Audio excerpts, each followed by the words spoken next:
comme on ne fait jamais les choses à moitié dans l'armée de terre, on est reparti de la base. Et on est reparti sur une étude complète de notre marque employeur. On s'est posé deux questions.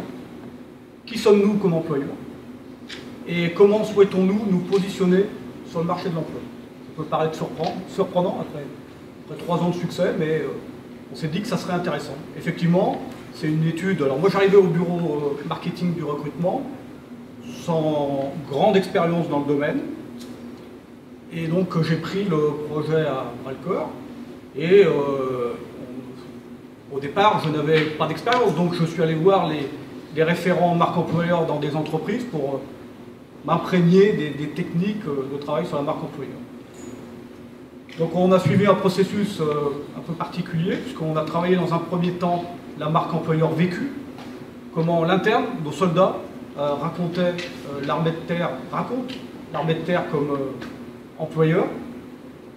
Et on a travaillé la marque employeur perçue, comment l'externe, les jeunes, les candidats, les prescripteurs, nous perçoivent en tant qu'employeurs.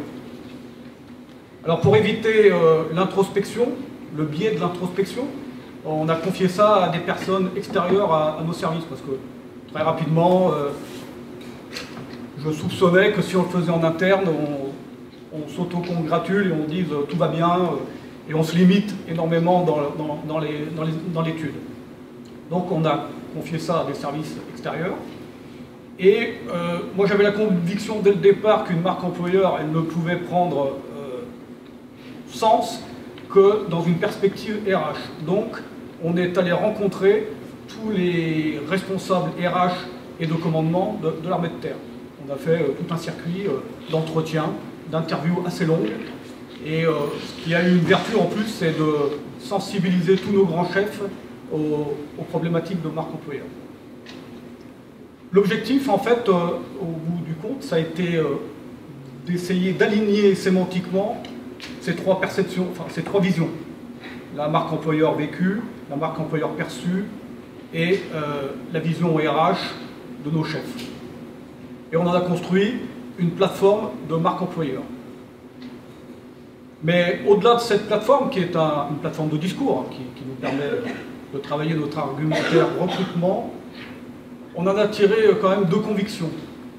Primo, que la marque employeur, ce n'était pas une affaire que de recruteurs, parce que historiquement, même dans les entreprises, on rentre souvent dans la marque employeur par le biais du recrutement.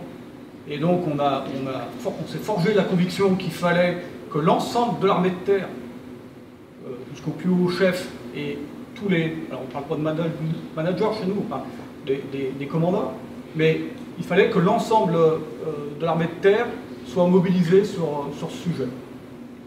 Et la deuxième condition, c'est qu'il fallait qu'on embarque l'interne. Et ça, c'est culturellement un petit peu plus difficile dans l'armée de terre, donner la parole aux soldats.